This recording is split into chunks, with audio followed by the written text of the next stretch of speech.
علیکم ورحمت الله وبرکاته. امید لرم چې روغ جوړ خوشاله به ماشاءالله. موږ د پاکستان د ملک قدر کول ډیر زیات پکار دي. زموږ ملک هر څنګه دی، که غله پکې دي او که ډاکوان پکې دي، که هر څه پکې دي، که هر څه حالات دي، خو ماشاءالله پاکستان به مني، فوج به مني، دفاعي نظام به مني.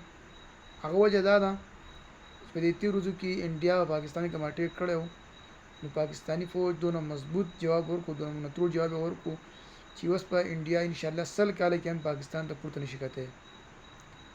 دا مونږ په هلک نظر واچو که نه، نو د دې نه یو ګنټه 2 ګنټې مخکې تاسو لیدلي چې اسرائیل په یو قطر ملک باندې چې هغه په دې وخت کې په دې ټول دنیا کې د جرګمار کردار ادا کوي، ځکه چې مالدار ملک دی، نو چې څونه لانجې کونجې راځي نو قطر یې حل کوي.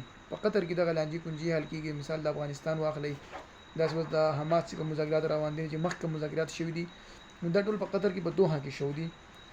او اوس اسرائیل غوندې د خرکوس بچی را پاسي، د خنزیر کوسي بچی، او هغه په عرب ملک باندې په قطر باندې حمله کوي، او یا په هغه ځای کې د حماس چې کوم رهنماګان دي هغو چې کوم شهیدان کوي.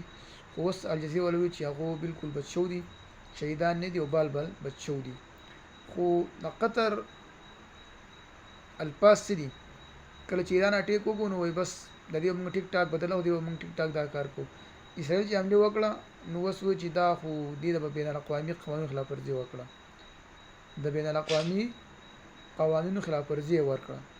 داسې نه کوي چې راپاسي او د اسرائیل د شونډک کوي، په دې خوله کې لتې ورکړي، سوکان ورکړي، په دې مرغوټ ورکړي، مړی کړي.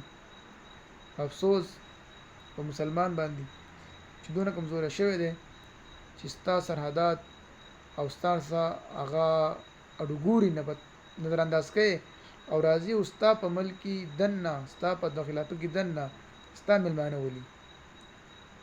نو دا خو دې اسرائیل غلط کار کړی، بالکل بکواس کار یې کړی دی.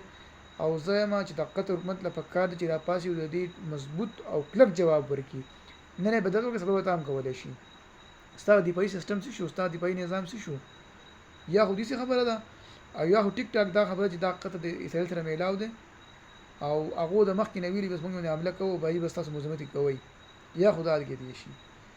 یعنې په داسې ملک باندې حمله کول دا خو بالکل غلط کار دی، بکواس کار دی چې اسرائیل خسپس یې راپاسي او په قطر حمله کوي.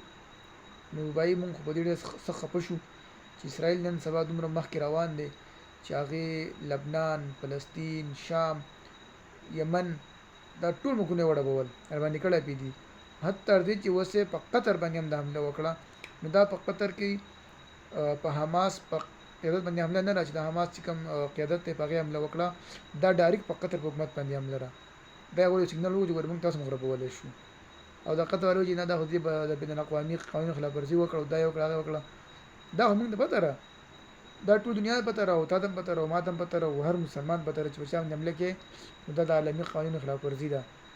خو دا به هېڅ حملې به کوي او دا به چې خلاف ورزي ده، خلاف ورزي د حکومت هر څه به دیوالي و قضیو کې قصه به له ختمه کړي. اوس یاره اوس هم دې خلاف ورزي وکړه. نو د قطر حکومت له پکار دي چې کم سے کم پاکستان ته وګوري او چل دې زده کوي، او خپل فوج او خپل سپایان دا پیدا د مرګ دپاره، دا بس یو ورځ مري چې په بشنره باندې مري، چې په شهادت په د ګوین دي شهید شي، پروا نشته، الله به له مقام ورکړي. نو دغه د قطر له پکار دي چې راپاسي او د دې اسرائیل ښه مضبوط جواب ورکړي، مرغوټ وله زور کړي او مړی کړي.